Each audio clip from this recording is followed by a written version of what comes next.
স্বাগতম সবাইকে আমাদের আজকের এই ভিডিওতে। আজকে আমরা আলোচনা করব খুবই গুরুত্বপূর্ণ বিষয়, ভারতীয় বেকারত্ব।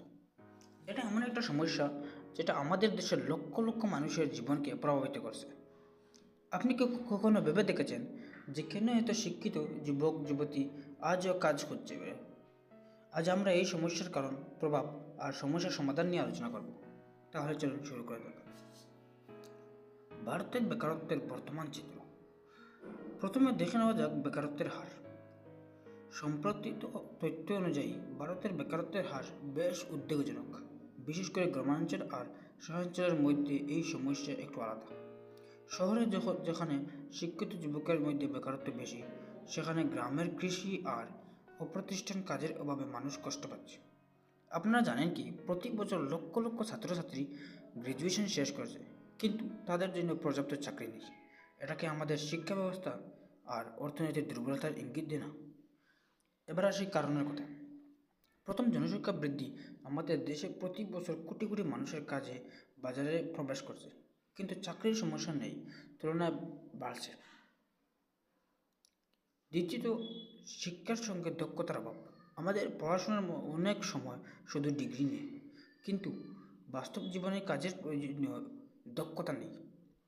তৃতীয়ত, প্রযুক্তির উন্নতি।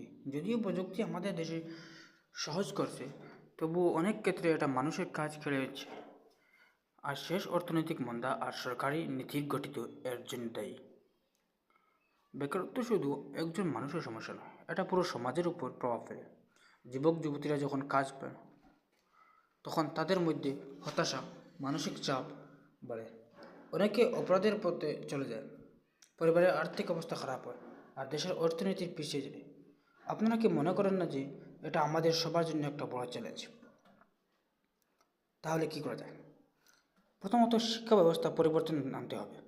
দক্ষতা ভিত্তিক কোর্স যেমন কম্পিউটার প্রোগ্রামিং, ডিজিটাল মার্কেটিং বা টেকনিক্যাল ট্রেনিং বিশেষ করে চালু করা দরকার। দ্বিতীয়ত, সরকারের উচিত ছোট ব্যবসা আর স্টার্ট আপের উৎসাহ দেওয়া, যাতে নতুন চাকরির সুযোগ তৈরি হয়। আর আমাদের উদ্যোগী হতে হবে, শুধু চাকরির পেছনে না ছুটে নিজের ব্যবসা বা ফ্রিল্যান্সিংয়ের পথে বাড়তে হবে। বন্ধুরা, বেকারত্ব একটা জটিল সমস্যা, কিন্তু এর সমাধান অসম্ভব নয়। আমরা সবাই মিলে চেষ্টা করলে এই পরিস্থিতি বদলে আনতে পারি। আপনারা কি মনে করেন আমাদের এলাকায় বেকারত্বের অবস্থা কেমন? কমেন্টে জানান। আর এই ভিডিও যদি ভালো লেগে থাকে তাহলে লাইক, শেয়ার এবং সাবস্ক্রাইব করতে বলবেন না। আবার দেখা হবে নতুন কোনো বিষয় নিয়ে। ততক্ষণ পর্যন্ত ভালো